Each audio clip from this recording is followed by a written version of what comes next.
Aprenda a lidar com pessoas difíceis. Em 1 João 4,21 diz assim: Se alguém afirmar, eu amo a Deus, mas odiar o seu irmão, é mentiroso. Pois quem não ama seu irmão a quem vê, não pode amar a Deus a quem não vê. Você acredita de verdade que Jesus voltará para buscar a sua igreja? Eu tenho certeza que se você é cristão, vai dizer que sim. Só que enquanto isso não acontece, você terá que lidar com pessoas chatas, ruins, invejosas, pessoas que mentem, prometem e não cumprem. Até que Jesus volte para nos buscar, você vai ter que conviver com muita gente difícil. Não importa o tamanho do seu talento, não importa quantos dons você tenha, o que importa verdadeiramente é você saber lidar com pessoas para ter sucesso em todas as áreas da sua vida. Existem muitas pessoas com dons e talentos, mas às vezes pelo fato de não saber lidar com pessoas, acaba ferindo alguém que seria uma porta aberta daqui a algum tempo. A conclusão é que o mais importante para que você seja bem-sucedido, seja lá no seu ministério, na vida empresarial, na família, na vida sentimental, é aprender a lidar com pessoas. E isso é muito difícil, pois você precisa engolir muitas coisas. Se você não aprender a lidar com as pessoas que mais te machucam, você nunca vai passar para o próximo nível da sua vida. Nós não devemos tentar combater quem faz mal para nós, numa tentativa de revide, pois o mal irá continuar sendo mal. Não somos nós que vamos mudar o mal. Quem pode mudar o mal é o Espírito Santo. A Bíblia deixa bem claro para todos que o Espírito Santo convence do pecado, da justiça e do juízo. E isso é muito importante. Quem convence é o Espírito, não somos nós. E o que nós fazemos? Tentamos mudar as pessoas querendo moldá-las do nosso jeito. E com isso ficamos desgastados emocionalmente, lutando com coisas que já perdemos antes de começar. Promessas são bloqueadas quando você não aprende a lidar com pessoas. Em 1 Pedro, capítulo 3, versículo 7 diz assim: Do mesmo modo vocês, maridos, sejam sábios no convívio com suas mulheres e tratem-nas com honra, como parte mais frágil e co-herdeiras do dom da graça da vida, de forma que não sejam interrompidas as suas orações. Se você ora, mas não trata bem a sua mulher, não é fiel à sua esposa, suas orações não estão sendo ouvidas. Isso é um exemplo de como promessas são bloqueadas se nós não aprendermos a lidar com as pessoas. Conquistar o céu depende de como você sabe lidar com pessoas. Ser um homem ou uma mulher de oração também depende disso. Até para você ser uma pessoa espiritual, você precisará lidar com pessoas. O sermão mais famoso de Jesus, o sermão que colocou toda a mentalidade e doutrina de Cristo, está em Mateus capítulo 6, versículos 38 e 39, e diz assim: Vocês ouviram o que foi dito, olho por olho e dente por dente. Mas eu lhes digo, não resistam ao perverso. Se alguém o ferir na face direita, ofereça-lhe também a outra.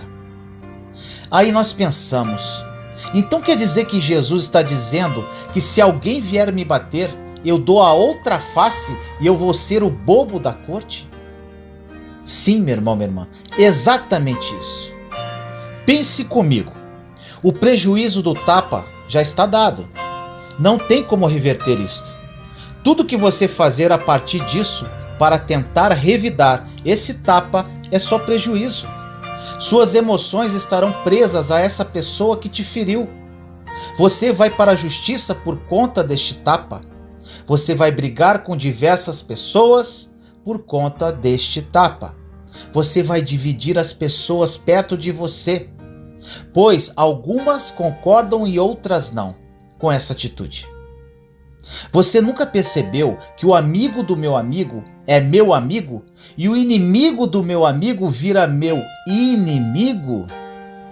Vou repetir, meu irmão, minha irmã. Você nunca percebeu que o amigo do meu amigo é meu amigo e o inimigo do meu amigo vira meu inimigo?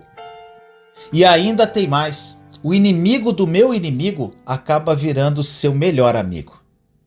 Então, nunca vale a pena dar continuidade ao primeiro tapa, porque quem vai perder é você, que se encontra íntegro por inteiro. Quem já está quebrado, continua quebrado. Quem está infeliz, continua infeliz. Mas e você que está vivendo o seu propósito aqui na terra? Você que está cheio do dom e talento, que está com a família crescendo, vai parar tudo isso porque não quis dar a outra face? Olha o que diz o versículo 40.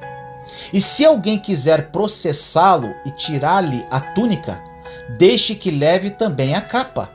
Se alguém te processar querendo sua túnica, dê junto a capa. Não fique se questionando se isso parece fácil ou bobo demais. Por isso, meu irmão, minha irmã, resolva o problema. Você não irá ficar perdendo tempo gastando sua vida emocional. A pergunta que fica é: vale a pena entrar neste tipo de briga? Vale a pena criar conflito com pessoas se nós sempre vamos sair perdendo emocionalmente? Não vale a pena perder o emocional, perder noites de sono. Entenda, você tem um propósito de vida. Você não pode parar diante do primeiro conflito que aparece, ou na primeira pessoa que te afronta. Versículo 41 diz assim: se alguém o forçar a caminhar com ele 1 milha, vá com ele 2. Repare aqui que a estratégia de Jesus é a seguinte: faça tudo para não entrar em uma confusão. Se não aprendermos a matar o problema pela raiz, no outro dia ele vira um gigante que pode nos derrubar. Olha o que diz do versículo 42 a 45. Dê a quem lhe pede, e não volte as coisas àquele que deseja pedir-lhe algo emprestado. Vocês ouviram o que foi dito? Ame o seu próximo e odeie o seu inimigo? Mas eu lhes digo, ame os seus inimigos e orem por aqueles que os perseguem, para que vocês venham a ser filhos do seu Pai que está nos céus. Porque ele faz raiar o seu sol sobre maus e bons, e derrama chuva sobre justos e injustos. Toda a fórmula da felicidade encontra-se aqui. A Bíblia não é um manual de regras, mas sim de felicidade. Ou seja, se você seguir, vai dar certo. Somente quando fazemos isso, somos filhos do Pai. Para que sejamos filhos do Pai, devemos amar nossos inimigos, abençoar quem nos amaldiçoa e orar por quem nos persegue. Saiba engolir sapos, como diz o ditado, ou, se for preciso, engula a lagoa inteira. A única coisa que separa você de sua grande vitória é o orgulho. Existe uma coisa que mata nossas possibilidades de vencer, que é o pai de todos os pecados: o orgulho. O orgulho tem impedido famílias de se levantarem, pecados serem perdoados. A Bíblia diz que se você cometeu um pecado, você pede perdão a Deus e será perdoado. Não é isso? Então por que existem pecados não perdoados? Porque o orgulho não deixa você pedir perdão. Se pegarmos tudo o que a Bíblia nos ensina, veremos que se matarmos o orgulho, ou seja, se tirarmos esse impedimento de sonhos, de projetos e realizações da nossa vida, começaremos a ir muito longe. Sabe por quê? Porque vamos matando cada problema no dia em que ele surge. As pessoas vão continuar errando, o invejoso vai continuar invejando. Entenda que quem tem que mudar é você e não as pessoas, porque as pessoas não vão mudar. Você pode até ser coerente na sua discussão, mas quem está errado não vai mudar pelo fato de você ter falado, pois quem convence não é você, é o Espírito Santo. Aí vem a pergunta: se a pessoa não deu voz ao Espírito Santo, ela vai dar a você, na qual ela está com raiva? A cada vez que tentamos mudar os outros, criamos mais confusão. Você pode até revidar o tapa que lhe foi dado. Deus ainda te dá o direito de pedir perdão por isso e ser salvo. Mas você perderá essa amizade, perderá sua alegria, perderá sua paz. Não estamos falando de salvação, porque Deus perdoa o seu pecado se você pedir perdão. Nós estamos falando de perder tempo, perder paz, perder amor, perder alegria, perder amizades, porque você vai precisar de pessoas no decorrer da sua vida. Não adianta, pessoas vão te ajudar a chegar no lugar que você precisa chegar. Você imagine aquele aleijado, Jesus dentro da casa dele em Cafarnaum, pregando, e o aleijado estava precisando de um milagre. Aleijado não anda, e naquela época não existia cadeira de rodas. A casa estava lotada, e quem levou aquele aleijado para Jesus? 4 amigos. Imagine se aquele aleijado tivesse arrumado problema com os amigos no dia de receber o milagre, pois isso acontece muito conosco. Nós começamos a brigar com pessoas que daqui a semana seriam portas de bênção na sua vida. Às vezes estamos tão feridos que criamos problemas por nada e perdemos uma grande bênção por causa de um pequeno problema. Grandes bênçãos não podem ser perdidas por pequenos problemas. Nós temos sempre que vigiar, porque tudo o que está dando certo e que não estamos envolvidos, temos tendência de apontar o dedo. O ser humano tem uma extrema dificuldade em celebrar quem Deus está levantando se nós não estivermos participando. José nos ensina, nos proporciona uma aula do que Jesus nos ensinou milênios depois, em Gênesis 45. Essa mensagem é de quando José já era governador do Egito. Já tinha passado por toda a humilhação da prisão. Ele conseguiu reconhecer seus irmãos, mas seus irmãos não o reconheceram. E sabe o que isso nos ensina? Quem te passou a perna lá atrás, quem te enganou no passado, continua lá embaixo do jeito que estava. Você cresceu, subiu e com isso eles não podem te reconhecer, pois você já se encontra em outro nível. E aqueles irmãos não reconheceram José. Pensaram eles que José era somente o governador do Egito, um homem poderoso, mas não sabiam que era José. José então armou todo um teatro para colocá-los dentro do quarto com eles. Olha o que diz em Gênesis 45, versículos de 1 a 8. A essa altura José já não podia mais conter-se diante de todos os que estavam ali, e gritou: façam sair todos. Assim ninguém mais estava presente quando José se revelou aos seus irmãos. E ele se pôs a chorar tão alto que os egípcios o ouviram e a notícia chegou ao palácio do faraó. Então disse José a seus irmãos: eu sou José, meu pai ainda está vivo? Mas os seus irmãos ficaram tão pasmados diante dele que não conseguiam responder-lhe. Cheguem mais perto, disse José aos seus irmãos. Quando eles se aproximaram, disse-lhes: eu sou José, seu irmão, aquele que vocês venderam ao Egito. Agora não se aflijam, nem se recriminem por terem me vendido para cá, pois foi para salvar vidas que Deus me enviou adiante de vocês. Já houve 2 anos de fome na terra e nos próximos 5 anos não haverá cultivo nem colheita. Mas Deus me enviou à frente de vocês para lhes preservar um remanescente nesta terra e para salvar-lhes as vidas com grande livramento. Assim não foram vocês que me mandaram para cá, mas sim o próprio Deus. Ele me tornou ministro do faraó e me fez administrador de todo o palácio e governador de todo o Egito. José está falando com homens que o traíram, que o venderam, os seus irmãos de sangue. Algo que é muito comum, meu irmão e minha irmã.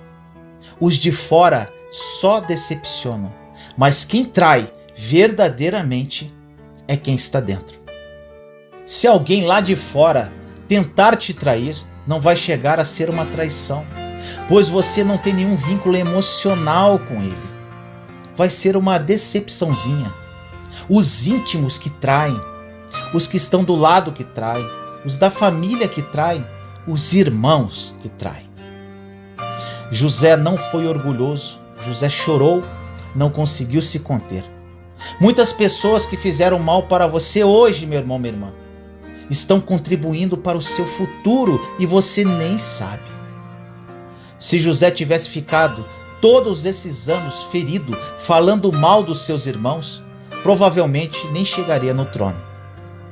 Não deixe que nada te destrua por dentro. As pessoas vão falhar, seus irmãos vão falhar, mas quem não pode se contaminar com as falhas é você. José abraçou seus irmãos sem falar nada, pois um abraço fala mais que qualquer palavra. Um abraço resume tudo o que deveria ser dito. Antes de começar a governar, José teve que resolver suas pendências com seus irmãos. Existem pendências que você precisa resolver hoje, mesmo estando absolutamente certo, para que você passe para um nível de governo.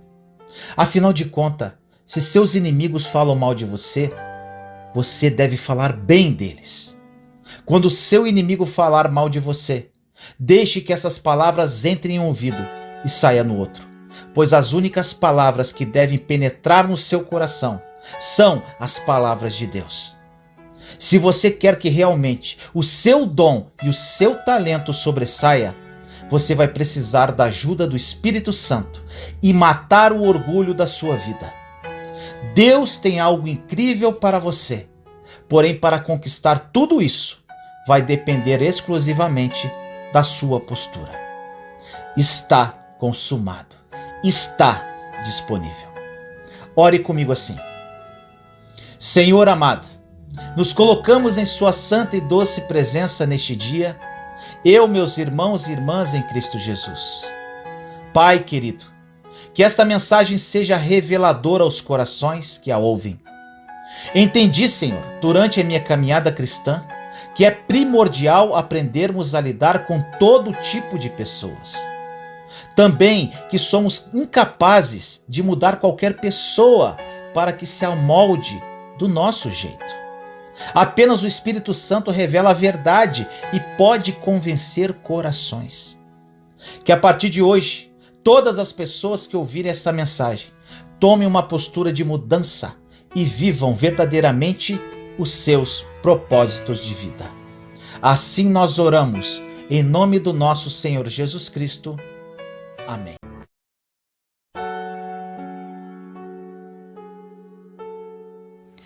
Autopiedade é idolatria? Preste atenção nesta mensagem, ela pode mudar a sua vida. No livro de Gálatas, capítulo 5, versículos 19 a 21 diz: Ora, as obras da carne são manifestas: imoralidade sexual, impureza e libertinagem, idolatria, feitiçaria, ódio, discórdia, ciúmes, ira, egoísmo, dissensões, facções, inveja, embriaguez, orgias e coisas semelhantes. Eu os advirto, como antes os adverti, que os que praticam essas coisas não herdarão o reino de Deus. A mensagem de hoje é extremamente importante para a sua caminhada com Deus. Vamos falar sobre a autopiedade de uma forma mais profunda. Autopiedade significa sentir pena de nós mesmos. E o que significa piedade? A piedade é a compaixão que vai de encontro a uma pessoa que está sofrendo. A Bíblia diz que Jesus era movido por piedade e compaixão. Ou seja, ele ia de encontro às pessoas, sempre com o intuito de ajudá-las. Você pode estar se perguntando, mas o que a autopiedade tem a ver com o versículo do início da mensagem? Sim, na verdade ela não está na lista, porém está nas entrelinhas. Um dos itens da lista é a idolatria. Idolatria é a adoração a tudo aquilo que se coloca no lugar da adoração a Deus. A idolatria ofende a Deus. É uma admiração exagerada por alguém ou por alguma coisa. Tudo que toma o lugar de Deus em nossa vida é idolatria. Você pode idolatrar seu cônjuge, seus filhos, seus netos, seu trabalho, seus amigos. Ou seja, de uma forma muito sutil, você pode estar cometendo este pecado, substituindo Deus por qualquer coisa. Podemos afirmar que a autopiedade é uma forma de idolatria. Quando sentimos pena de nós mesmos, voltamos para o nosso interior e dizemos: todas as coisas são sobre mim. O meu mundo é concentrado em minha volta. Eu idolatro a mim mesmo. Isto desagrada extremamente o coração de Deus, principalmente porque Ele sabe que esta postura faz muito mal para a nossa vida. É impossível ter uma mente voltada para nós mesmos e sermos felizes. Não confunda tristeza com autopiedade. Podemos ficar tristes com alguma coisa ou com algum fato que possa ter ocorrido em nossa vida. Porém, Deus nos deu as ferramentas necessárias para lutarmos contra este sentimento, trabalhando nele de forma saudável, sem sentir pena de nós mesmos. Não devemos deixar este espírito de pesar entrar em nossa vida, fazendo com que fiquemos aprisionados nele. Não podemos deixar a autopiedade tomar conta de nossa vida. Caso contrário, ela se transformará num vício destruidor. Por muitas vezes fazemos algo para a nossa vida na emoção e usando a nossa própria força. Nos desgastamos para conquistar aquele objetivo e no final tudo dá errado. Ficamos frustrados e nesses momentos que a autopiedade bate à nossa porta. Caso isto ocorra, precisamos fazer algo a respeito, porque é grave. O inimigo de nossas almas sempre nos conduz para a autopiedade. Precisamos estar vigilantes com relação a isso. Normalmente caímos na cilada de uma forma muito sutil. São inúmeros problemas causados pela autopiedade. Quando as pessoas se voltam para dentro de si, idolatram a si mesmas. Todos os seus pensamentos estão concentrados em si mesmas. O mundo gira ao redor da sua própria pessoa. Isto é extremamente perigoso. Deus nos chamou para alcançar e não para nos encolher. Pessoas com autopiedade estão focadas em todos os seus problemas e infortúnios. Elas nunca verão o que podem e devem fazer para as outras pessoas. A única forma de encontrar a felicidade é sair do nosso próprio mundo e tornarmos bênçãos para outras pessoas. Se passarmos a nossa vida tentando ser feliz para nós mesmos, isto não será possível. Se entregarmos nossas vidas a Deus e confiarmos nele plenamente para que supra todas as nossas necessidades, tiraremos os olhos de nós mesmos e seremos bênção na vida de outras pessoas, encorajando-as, ajudando-as e servindo-as. Pode ter certeza que fazendo isso, você será muito, mas muito feliz. É o que acontece hoje na minha vida. Em 1 Pedro capítulo 5, versículo 7 diz: lançai nele toda a vossa preocupação, porque é Ele que cuida de vós. Quando temos um grande problema pessoal que nos traz grande preocupação, devemos lançar sobre o Senhor essa preocupação, que Ele cuidará disso da melhor maneira possível. Mas eu te digo, tem que lançar mesmo e esquecer.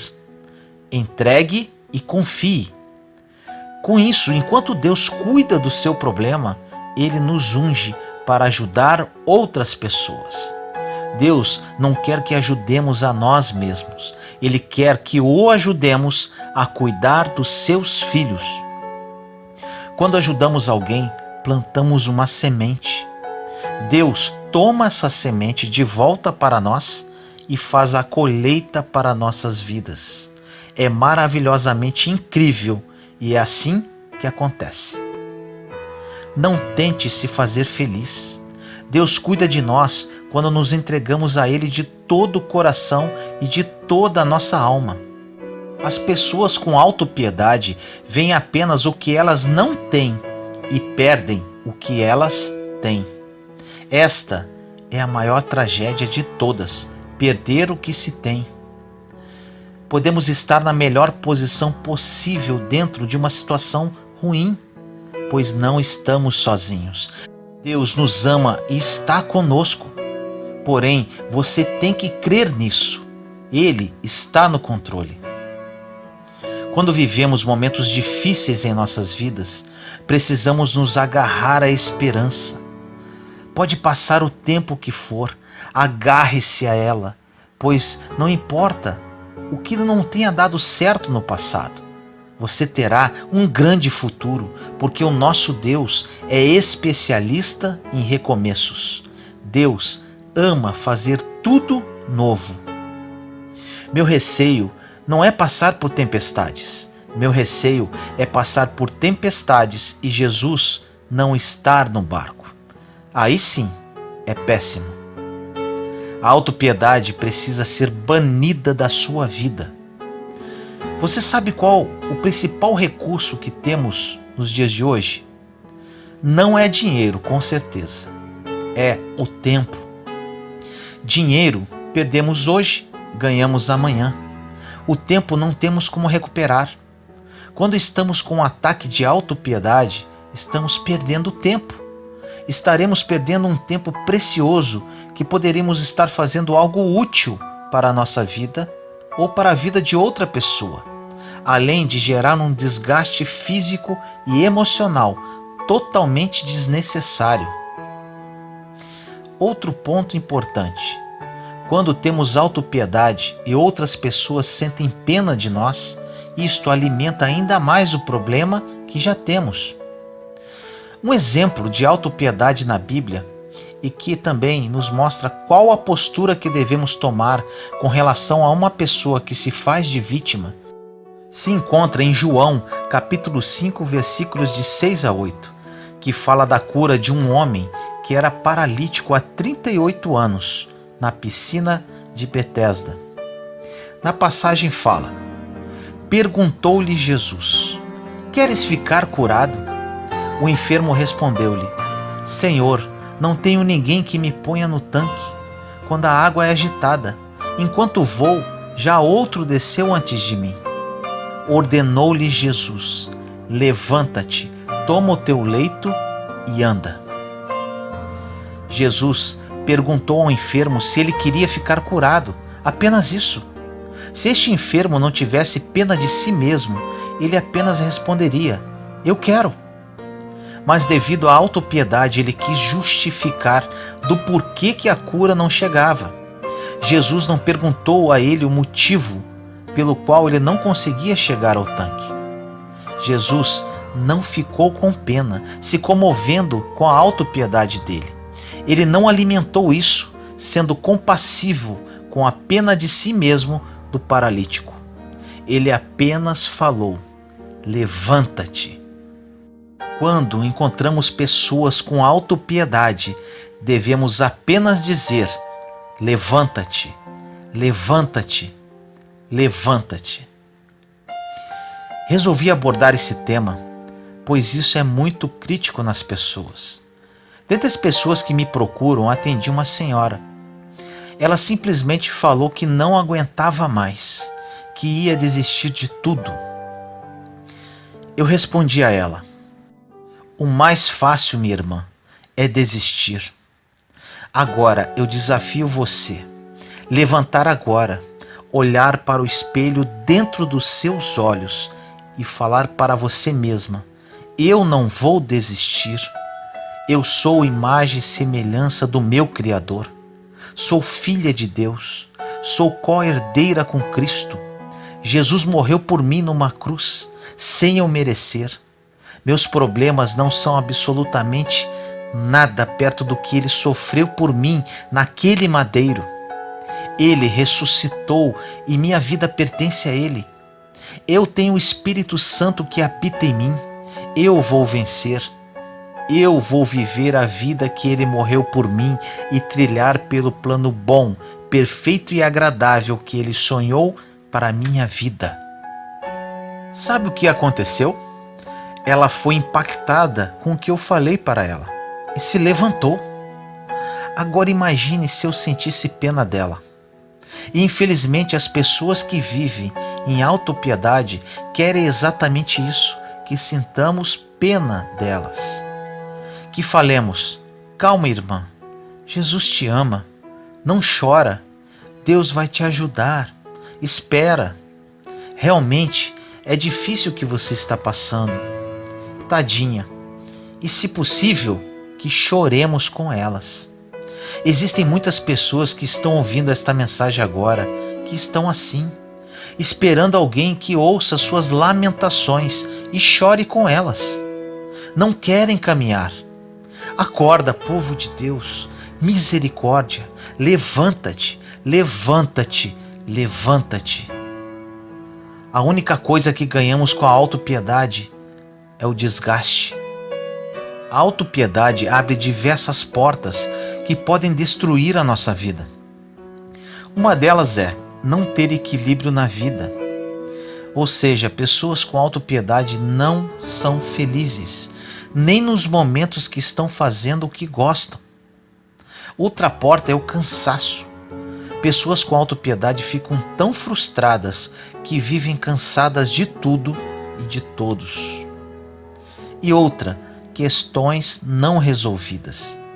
Pessoas com autopiedade não resolvem seus próprios problemas, achando que os outros devem resolvê-los por elas, gerando com isso raiva, contendas, ofensas e mágoas.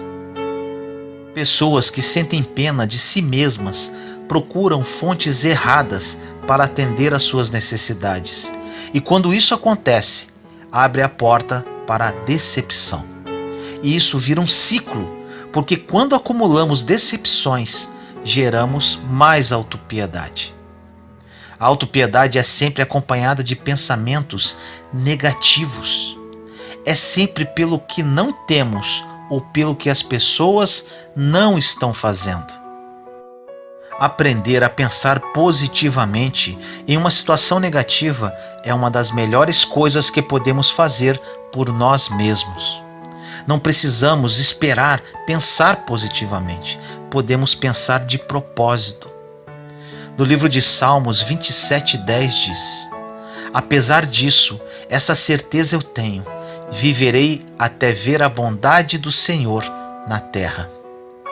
Existem pessoas que são colecionadoras de injustiça e guardam na memória todas as injustiças que já fizeram para ela em toda a sua vida. Sentem pena de si mesmas e lembram de todas as vezes que foram maltratadas e lembram exatamente, com detalhes, de todas as pessoas que nada fizeram por elas. Elas procuram pessoas que tenham compaixão delas, para que sintam ainda mais pena de si mesmas. Não importa o quão maltratado você foi, ou que isto não tenha sido justo. Você nunca poderá ter justiça por si mesmo. Nosso Deus é um Deus de justiça, e Ele há de fazer a justiça em sua vida, como e quando Ele quiser. Deus recompensa os que o buscam, que são fiéis e que servem a Ele. Se colocarmos nossa confiança em Deus e esperarmos nele, não sendo amargos nem ressentidos, agindo sem maldade, não descontando a raiva em outras pessoas e não sentindo pena de nós mesmos, teremos uma recompensa que está a caminho. Não podemos ser lamentáveis e poderosos ao mesmo tempo. Isto não funciona. Te faço uma proposta agora. Que tal nos tornarmos colecionadores de bênçãos, em vez de colecionadores de injustiças? Deixe o amor de Deus fluir em você, de dentro para fora, que Ele curará todas as suas feridas. Liberte-se hoje da autopiedade. Ore comigo assim. Senhor amado, entro na sua santa presença neste momento para orar junto com meus irmãos e irmãs. No dia de hoje falamos sobre essa maldita idolatria que é a autopiedade. Que aqueles que ouvirem essa mensagem sejam tocados profundamente e criem a consciência que precisam se libertar deste mal. Liberte-os agora, Senhor, em nome de Jesus. A autopiedade destrói nossas vidas e nos estaciona, impedindo que vivamos os seus sonhos perfeitos para cada um de nós. Que o teu Espírito Santo, que é o Espírito da verdade, os convença dessa realidade, para que eles saibam, Pai, que não precisam cuidar deles, muito menos que sintam pena de si mesmos. Que o seu amor flua em todos nós. Cure nossas feridas, Senhor, e nos habilite a ajudar nossos irmãos que também encontram-se feridos pela vida. Assim nós oramos, em nome do nosso Senhor Jesus Cristo. Amém. Posicione-se e mude a sua vida. Seu posicionamento define os seus limites. Em 1 João, capítulo 2, versículos 24 e 25 diz: Portanto, o que desde o princípio ouvistes, permaneça em vós. Se em vós permanecer o que desde o princípio ouvistes, também permanecereis no Filho e no Pai. E esta é a promessa que Ele nos fez, a vida eterna. Posicionamento é algo que pode mudar completamente a nossa história com Deus. Porque dependendo do jeito que você se posiciona, isso vai influenciar diretamente naquilo que você vai experimentar na sua caminhada de fé. Você sabia que a maior parte das frustrações que temos em nossa caminhada com Deus não é porque nos faltou fé ou expectativa no que Ele pode fazer, mas é porque muitas vezes nós cremos que Ele pode fazer, mas nem sempre nos posicionamos em relação a isso. Muitos cristãos perguntam: por que Deus não nos dá as oportunidades que tanto esperamos? Deus responde também com uma pergunta: por que vocês não escolhem se preparar para as oportunidades que eu desejo colocar diante de vós? A maior tragédia é viver a vida inteira esperando por um momento, ao invés de viver se preparando para quando esse momento chegar. Na vida de José, por exemplo, aquilo que Deus o prometeu não dependeu de nada mais do que uma única coisa chamada processo.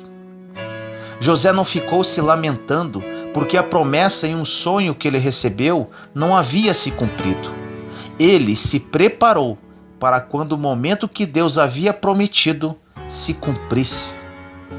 Se formos analisar cada herói da fé, se formos analisar todas as pessoas que marcaram a história através da Bíblia, inclusive Jesus, vamos perceber que todos eles enfrentaram ao chamado processo. Jesus não ficou aguardando que algo se manifestasse, mas ele se preparou para quando fosse chegada a hora. Jesus, quando foi ser batizado, fez com que João Batista questionasse falando: quem sou eu para batizá-lo? Jesus disse que era necessário que aquilo acontecesse.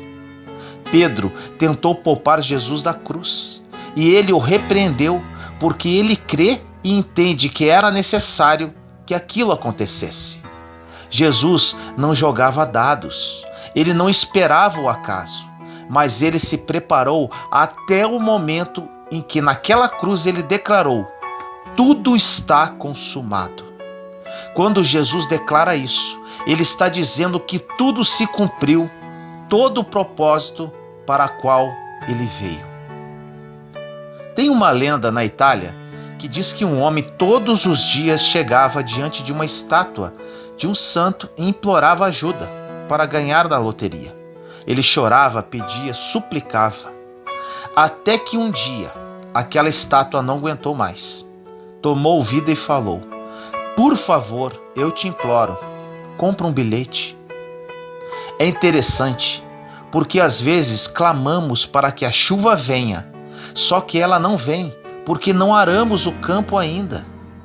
Se você clama para que a chuva venha e não preparou o campo, quer dizer que a chuva vai destruir tudo o que você tem. O maior fracasso que o homem pode ter é ter sucesso naquilo que Deus não aprova. O seu posicionamento define os seus limites. A fé não limita Deus e Deus não limita a fé. Então, o que vai limitar a sua caminhada é o seu posicionamento. A palavra de Deus, em vários momentos, libera promessas sobre nós. Passagens onde Deus nos libera bênçãos, mas Ele impõe algumas condições.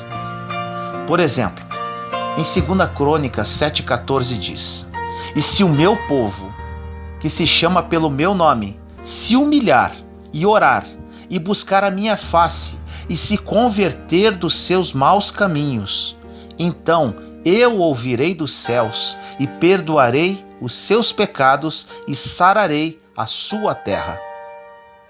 Deus está prometendo para nós cura, renovo, restauração, mas existe uma condição: é preciso sacrifício. Se humilhar, orar, buscar a minha face e se converter dos seus maus caminhos, ele diz. Às vezes nos perguntamos o porquê que o renovo não veio, mas talvez Deus esteja nos perguntando o porquê o seu clamor não chegou a ele ainda. Se nós fizermos a nossa parte, Deus faz a dele. Isso não é sobre troca, é sobre posicionamento. Porque se você não se posicionar, as promessas que Deus fez nunca vão se cumprir. Não é porque ele deixou de ser fiel, nem deixou de ser Deus.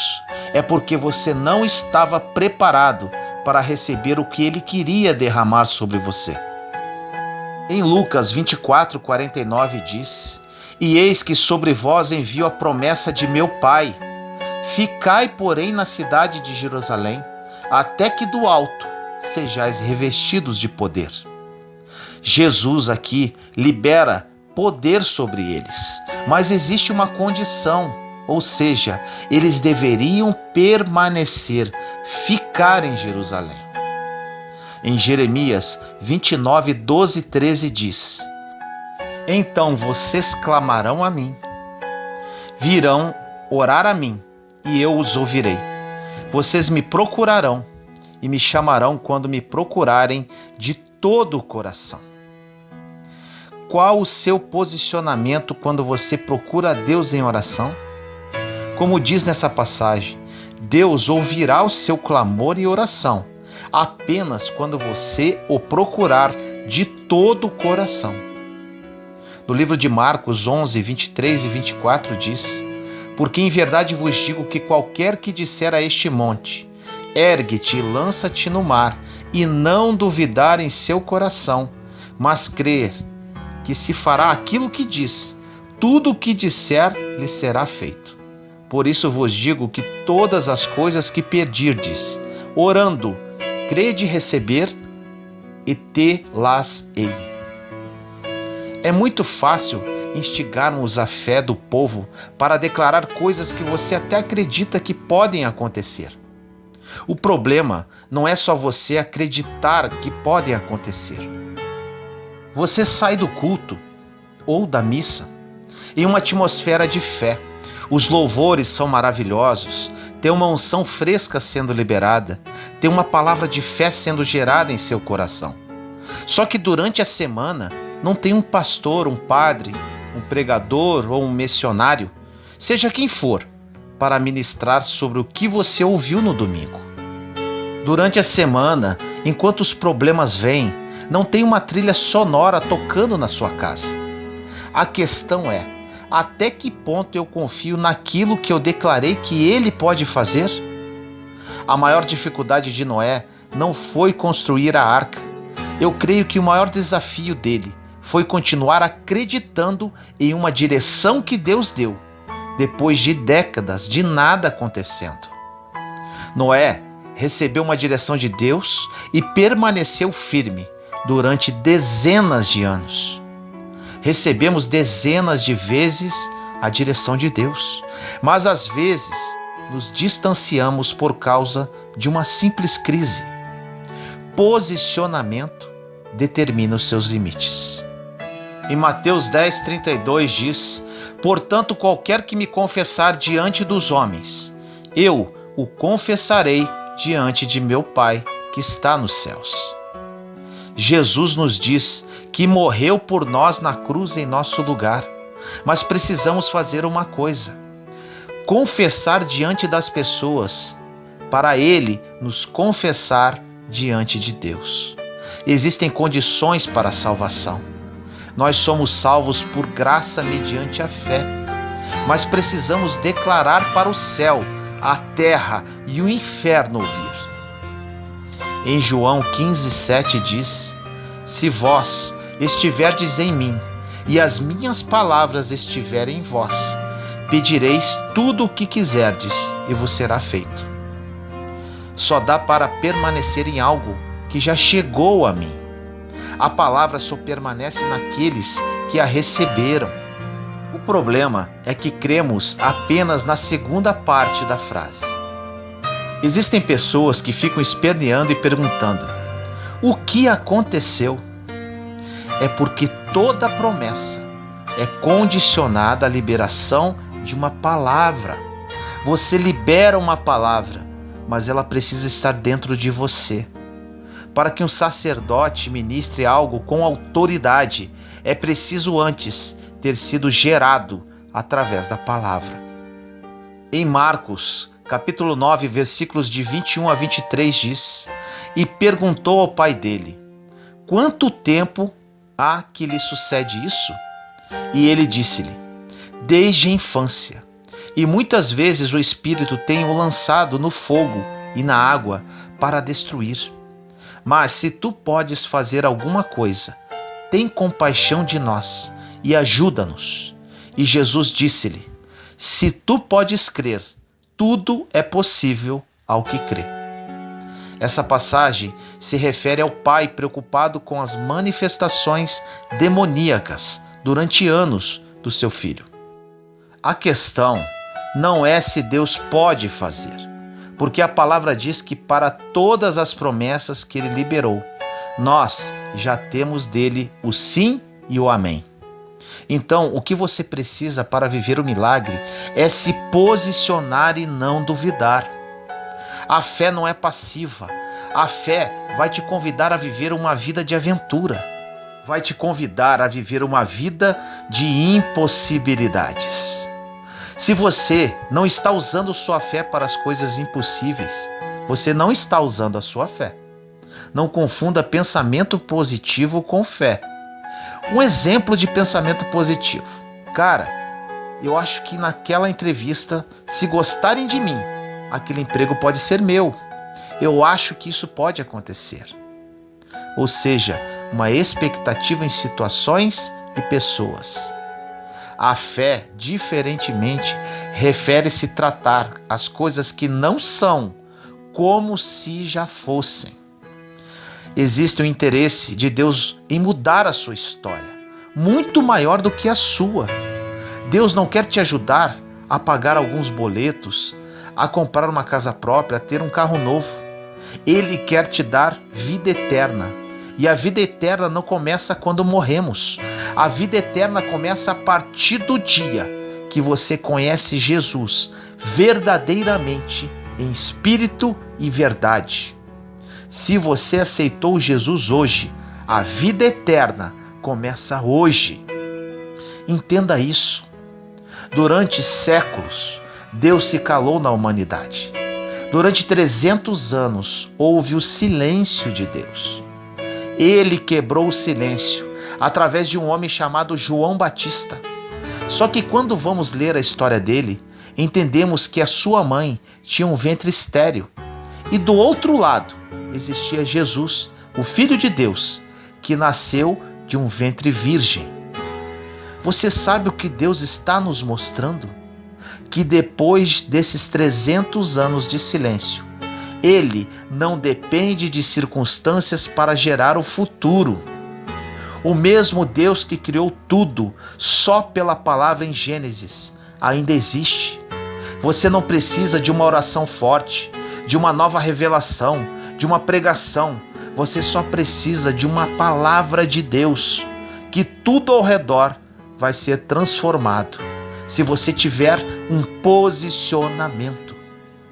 Estar sentado no banco de uma igreja não significa estar vivendo o propósito de Deus. Repito, estar sentado no banco de uma igreja não significa estar vivendo o propósito de Deus. Não esqueça disso. Deus não chamou você para ficar de fora vendo Ele fazer. Deus chamou você para ser o centro do mover dele na terra. Não espere um milagre, você já é um milagre. Deus está esperando você ser milagre na vida de outra pessoa também. Pesque dentro de você o eu que está adormecido, alguém que Deus sempre quis que você fosse. Existe uma batalha para que possamos experimentar o novo de Deus, e essa batalha acontece dentro de nós. Toda batalha que travamos não tem a ver com as coisas que estão ao redor, tem a ver com aquilo que está dentro de nós. Existe um mundo dentro de nós que afeta o mundo que está ao nosso redor. Todo o nosso interior reflete em nosso posicionamento exterior. Uma simples mudança no seu interior não muda só a sua história, muda toda a história. A história do cristão não se resume naquilo que Deus vai fazer em você, mas começa em você e se estende a partir de você. Uma mão levantada pode fazer toda a diferença. A sua mão estendida hoje pode mudar toda a história da sua família, da sua casa, da sua nação. O problema da nossa geração é que queremos dar para os nossos filhos os presentes que não tivemos, quando na verdade temos que ensinar princípios e dar o exemplo que por vezes não tivemos. Seu filho não quer mais presentes, ele quer mais exemplos. Através do seu posicionamento, bênçãos serão liberadas. Posicione-se diante daquilo que Deus te prometeu, que você verá com seus próprios olhos o cumprimento de cada promessa que Ele te fez. Ele é Deus, não é homem para que minta ou se arrependa. Ninguém pode impedir o seu querer. Deus deseja mudar a sua história. Quem será capaz de impedir que você experimente algo sobrenatural? Existem pessoas que ouviram falar de Deus a vida inteira, mas ainda não sabem quem Ele é.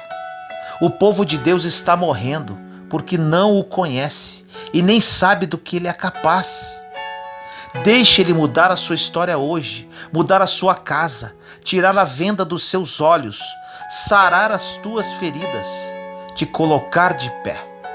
Você que está cansado, corra para Deus. Ele te dará forças. Você precisa fazer apenas uma coisa: posicionar-se. Ore comigo assim: Senhor amado, nos colocamos em Sua santa presença, eu, meus irmãos e irmãs em Cristo Jesus. Pai querido, posicionamento é isto que precisamos fazer. Aprendemos, Senhor, que muitas das suas promessas já foram liberadas em nossa vida, porém o nosso posicionamento é que nos permite recebê-las. Muitos que oram comigo agora não compreendem isso, Pai. Toque-os agora através do seu Santo Espírito para que eles criem esse nível de consciência e a partir de hoje tome um posicionamento ativo em sua caminhada de fé. Que a partir de hoje a vida de cada um deles nunca mais seja a mesma. Que este posicionamento libere as bênçãos já reservadas para cada um, para que o seu nome somente seja glorificado aqui nesta terra. Assim nós oramos, em nome do nosso Senhor Jesus Cristo. Amém.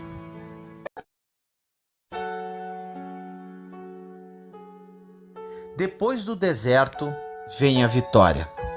No livro de Mateus, capítulo 4, versículo 1 diz: Então foi conduzido Jesus pelo Espírito ao deserto para ser tentado pelo diabo. Meu irmão e minha irmã, às vezes pedimos uma coisa para Deus e não recebemos, porque não é função dele dar aquilo que estamos pedindo. A Bíblia diz em Tiago 4,3: Pedis e não recebeis, porque pedis mal. E aí vem a questão: se nós não sabemos como pedir, nós não recebemos. E o fato de não recebermos não é porque Deus não tem poder para nos dar. Os nossos pedidos precisam estar alinhados com o que está escrito. Por mais que você ore forte e fique uma madrugada chorando e pedindo mal, Deus não vai mudar o que está escrito porque você está assim. É muito mais fácil você alinhar o seu pedido com aquilo que Deus quer, do que você tentar encaixar Deus nos seus próprios planos. Agora, se você não lê a palavra, como vai saber o que está escrito? E como vai saber quais as promessas de Deus para a sua vida? Nós precisamos ser cristãos um pouco mais sábios e inteligentes, para não pedirmos o que não é hora de pedir e para quem não é para pedir. Tem que ter sabedoria para saber quem, quando, como e por que pedir. Achamos que pela nossa insistência algo vai acontecer, mas você pode bater muitas vezes na porta. Se for a porta errada, ela não se abre, porque Deus é misericordioso e não vai deixar você ir para um caminho onde não há como voltar. Na passagem de Mateus 4:1, que falamos no início da mensagem, que diz: Então foi conduzido Jesus pelo Espírito ao deserto, para ser tentado pelo diabo. Isso é muito interessante. Você não vai encontrar na Bíblia outro lugar que o Espírito te leve que não seja para o deserto. Por isso, pare de pedir sucesso, dinheiro ou qualquer tipo de solução dos seus problemas ao Espírito Santo, porque se fizer isso, ele vai te levar para o deserto. Ninguém quer estar em uma temperatura desconfortável que queima durante o dia e congela durante a noite. Ninguém quer estar em um lugar onde a comida é escassa e não tem água. Ninguém quer estar em um lugar solitário. Você quer conforto, tapinha nas costas, comida em abundância, ouvir parabéns. Você quer ser feliz. Ou seja, ninguém quer estar no deserto, mas não existe biblicamente falando em crescimento, descoberta de propósito, amadurecimento, desenvolvimento, seja financeiro, emocional, familiar ou ministerial, sem passar pelo deserto. Porque toda promoção divina começa no deserto. A próxima fase da sua vida é impulsionada pelos desertos que você passa. Mas, como não entendemos o deserto como um processo, fugimos e pedimos errado ao Espírito Santo. Perceba que quando chegou a hora de Jesus cumprir o seu ministério, o lugar para onde ele foi e o Espírito o levou foi para o deserto. Deserto é processo, deserto é transformação. Uma mensagem chamada "Você realmente precisa de um milagre?" ou de uma transformação, que eu postei há alguns meses atrás, falou muito ao coração de muitas pessoas. Lá eu falo sobre a lagarta e a borboleta. A lagarta é a mesma criatura da borboleta, porém em fases diferentes. O que as separa é o casulo. Na verdade, o casulo se compara ao deserto. Agora imagine a lagarta vivendo a sua vida. E quando chega no momento de entrar no casulo, ela começa a orar para Deus livrá-la do casulo, falando que é escuro, apertado e sofrido. A lagarta não faz isso porque o casulo é obrigatório para quem quer voar. Mas, como enxergamos deserto como dor e sofrimento, nós nunca crescemos e nunca aprendemos.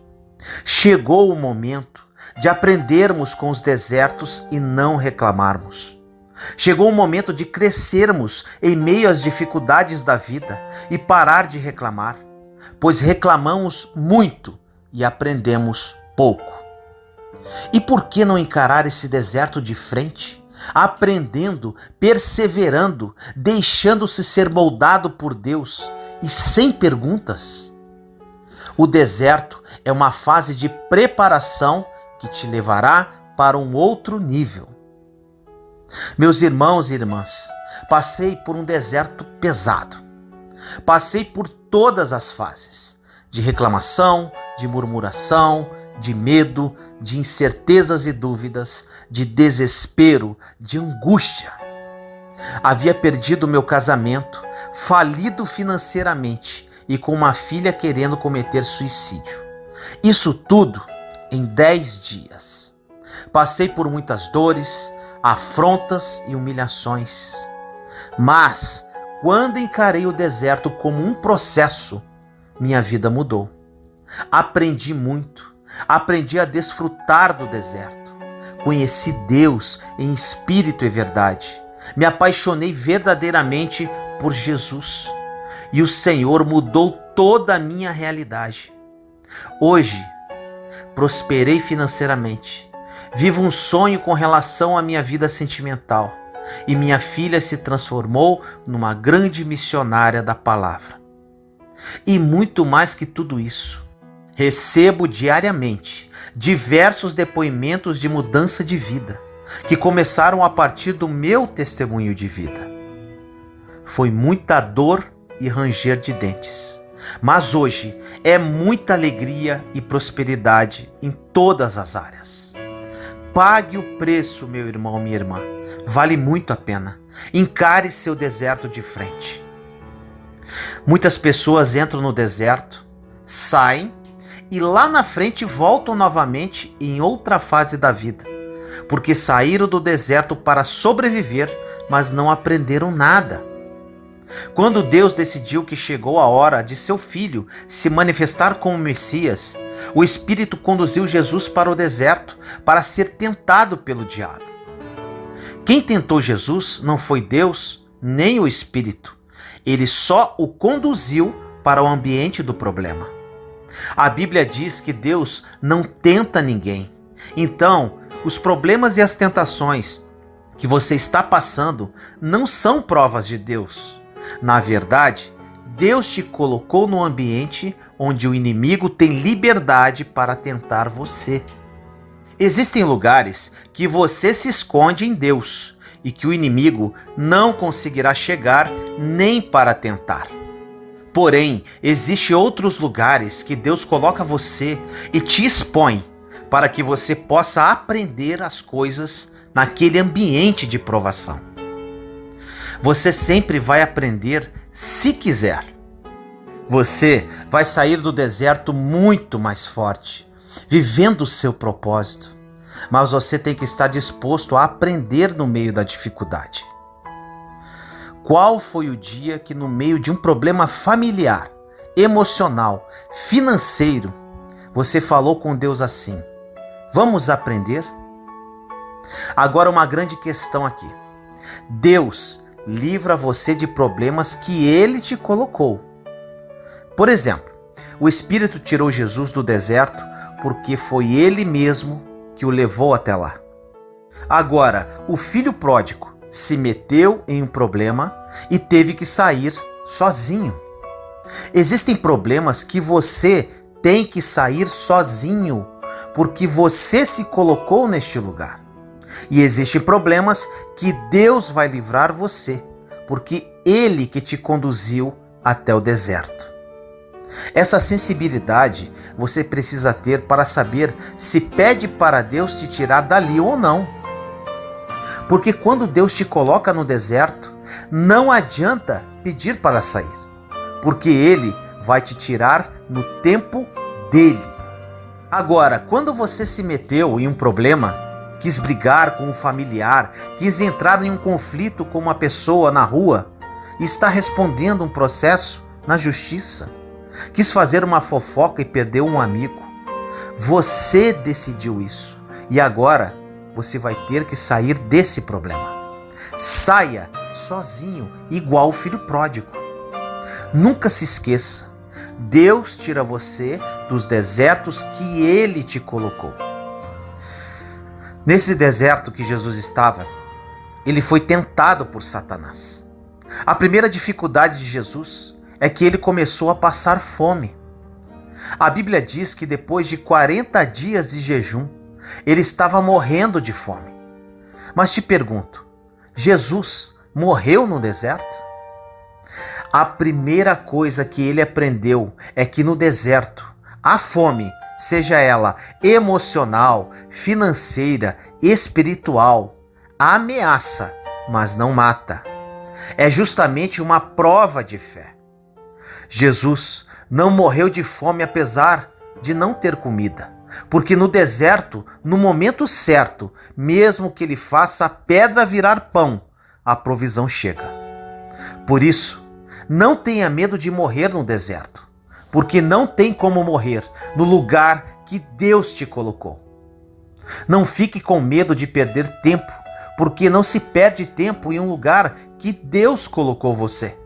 Inclusive, você amadurecerá e aprenderá a utilizar o tempo de forma mais eficaz no deserto. A segunda coisa que Jesus aprendeu é que é possível dizer não ao diabo e às tentações. O ser humano tem essa necessidade neurótica de aceitação e por isso compra carro que não pode pagar, se endivida comprando roupas de marca, entre outras. Essas pessoas fazem coisas que parecem ridículas aos olhos dos outros, porque elas estão tentando ser aceitas. Mas no deserto o Espírito te conduz até ali para te ensinar a dizer não, pois o não te leva mais longe do que o sim. Você pode dizer muitos sims, mas se você não aprende a dizer não para aquilo que cancela todos os sims, você perde todos. Você pode ter dito sim à prosperidade financeira e ter começado o seu próprio negócio e está se esforçando para ser um empreendedor. Mas um não que você deveria ter dito para um sócio errado, ou para um investimento que não era de Deus, ou para uma oportunidade, isto quebra todos os princípios e pode quebrar todos os sim certos que você deu na vida. A terceira coisa que Jesus aprendeu é a verdadeira identidade, pois o inimigo tentou confundir de todas as formas quem era Jesus. Você só vai descobrir quem realmente é no deserto, porque comendo em um bom restaurante, passando férias em Paris ou nas Ilhas Maldivas, você não descobre destino nenhum. Você não amadurece e nem cresce. É quando falta dinheiro no bolso que você começa a crescer. É quando chega um diagnóstico e quando um grave problema aparece. É quando o inimigo se levanta É quando você está no meio do deserto que você percebe que se você não crescer, ninguém vai crescer por você. Deus te coloca sozinho no deserto para você crescer do jeito que Ele sabe fazer. Cada um tem seus desertos para viver. A minha história não serve para você. O meu casulo não serve para você, pois é um deserto para cada pessoa. Você pode até ter referências de histórias superadas no deserto, como foi o meu caso, mas isso não quer dizer que vai ser igual com você. Nunca se esqueça disso. Um pai nunca coloca um filho em uma prova que ele não pode passar. Agora, em questão de milagres, o pai só faz o impossível. O possível você tem que fazer. Quando nos machucamos e culpamos Deus dizendo: se o Senhor tivesse chegado na hora certa, nada disso teria acontecido. Mas você acha mesmo que Deus não sabe a hora certa? Acha mesmo que Deus não vê o seu futuro? Que Ele não sabe como você vai estar daqui a um ano? A maior alegria de um pai é ver que o filho conseguiu e está comemorando, sabendo que se ele tivesse ajudado, ninguém comemoraria. Deus não vai roubar a comemoração da sua história. Deus não vai roubar o que pertence a você. Essa vitória que você está esperando é logo após o deserto, e Ele vai deixar você ir sozinho, mas sempre te supervisionando, protegendo e blindando. O deserto não é lugar de morada, é lugar de passagem. Todas as grandes coisas que aconteceram na Bíblia foi pós-deserto. Como, por exemplo, o povo de Israel descobriu a sua verdadeira identidade depois que passaram pelo deserto. Antes, eles eram escravos e agora são povo de Deus. Muitos homens e muitas mulheres ainda não descobriram quem são em Deus, porque negaram o deserto até hoje. Fugiram do processo até hoje. Encare o deserto, meu irmão e minha irmã. O seu deserto pode durar uma semana, um mês ou um ano, mas independente disso, é Ele quem vai revelar a sua verdadeira identidade, aonde você pode ir, a quem você tem que confiar seus sonhos. Você não faz ideia da força que você possui até passar pelo deserto. Muitas pessoas poderiam ter morrido se passassem por tudo que você passou. Hoje você está de pé e ninguém coloca você mais no chão, sendo que antigamente qualquer situação tirava sua paz. É assim que acontece. Quando Deus quer algo que custa muito, que dói, não é para Ele provar seu coração, porque Ele já conhece você. Deus já sabia o que Abraão faria antes mesmo de pedir a ele o seu filho. Então, por que será que Deus pediu algo que custava a Abraão, sabendo que ele entregaria? Não é porque ele queria provar Abraão. Deus queria mostrar para todo mundo quem era Abraão por dentro. Tem situações que são muito difíceis, mas é a forma que Deus tem para mostrar para todos quem é você. Se hoje estamos falando da história de Abraão, que ocorreu há mais de 4.000 anos atrás, é porque ele não negou sacrificar Isaque. Deus faz para você um desafio público para mostrar quem você é para as pessoas. E se você não passar pelo deserto, ninguém vai conhecer quem realmente você é. Você está esperando respostas de pessoas que nunca vão te responder, pois a sua resposta está no deserto. Nunca fuja do tempo que Deus separa para você no meio dos desertos, porque ali você foi conduzido pelo Espírito e sai com aquilo que precisa na sua mão. Não pense que você vai ter autoridade em uma área que você não venceu. A autoridade espiritual não vem pela quantidade de horas que você está prostrado diante de Deus orando, pelo jejum ou pelas obras que faz. Vem pelas batalhas que você vence. Cada batalha que Deus envia e você vence, você sobe um degrau a mais dentro de sua autoridade espiritual. Não compre brigas que não são suas. Não entre em lutas que Deus não pediu para você lutar, porque nós já temos as lutas que Deus manda para a nossa vida. Se você gastar tempo em uma luta que não era sua, quando a luta que era de Deus aparecer, você não terá força, coragem, energia, foco e nem vontade de lutar. Todas as lutas divinas, lutas que Deus enviou ao ser humano, ou seja, aquelas que a pessoa não provocou, Ele dará as estratégias para a vitória. Como exemplo, a luta de Davi, ele não provocou Golias. Pedro não provocou a tempestade. Agora preste atenção, quando você provoca as guerras, você vai ter que sair sozinho. O desafio de hoje é: só entre nos desertos que Deus te colocar. Não se coloque em desertos. Que essa mensagem toque profundamente a sua alma. Que o Espírito conduza você para o lugar correto. Por amor e misericórdia, Ele vai te guiar para o lugar que você precisa estar e não para o lugar que você quer estar. O deserto é o melhor lugar para recomeçar. Creia nisso e caminhe. Ore comigo assim. Pai amado, nos colocamos em Sua santa presença neste momento, eu, meus irmãos e irmãs em Cristo Jesus. Deserto, Pai, deserto. Muitos dos seus filhos e filhas não entendem o deserto, Senhor.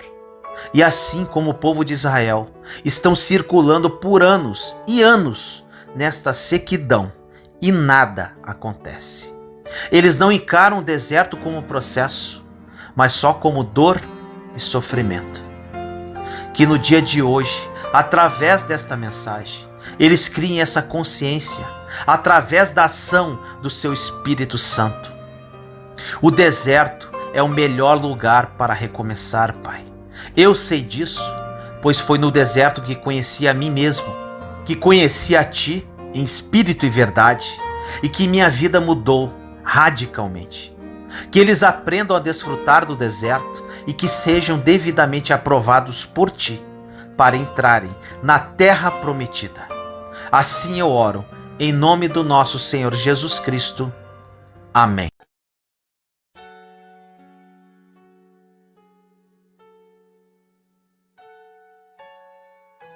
A fé acima dos sentimentos. Em 2 Coríntios capítulo 5, versículo 7 diz assim: porque vivemos por fé e não pelo que vemos. Em Hebreus capítulo 11, versículo 1 e 2 diz: ora, a fé é a certeza daquilo que esperamos e a prova das coisas que não vemos, pois foi por meio dela que os antigos receberam bom testemunho. Meus irmãos e irmãs, este assunto é de grande importância para a sua caminhada de fé.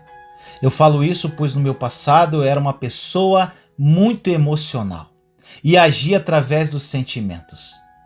Foram derrotas atrás de derrotas. Nós somos humanos, temos emoções e sentimentos, mas eles nunca podem sobrepor a nossa fé. Para trazer essa mensagem ao seu coração, nós vamos falar de um personagem bíblico muito conhecido, Jó. Jó passou por muitas provações, mas sua paciência e sua fé triunfaram no fim, conforme está escrito no capítulo 42 do livro de Jó. O que precisa ficar muito claro é que naquela ocasião Deus permitiu que as provações viessem sobre a vida de Jó. O que não acontece nos dias de hoje, pois vivemos sob uma nova aliança. Deus não permite que o mal assole a nossa vida. Nós é que colhemos o que plantamos. Quando fazemos más semeaduras, passamos por períodos de aridez. Períodos em que parece que nada é capaz de nos ministrar ou saciar a nossa alma. Ficamos tão desanimados e dominados pelo nosso sentimento de tristeza que não conseguimos orar, não nos sentimos bem, nem quando ouvimos a última canção de adoração. Nada nos faz bem algum.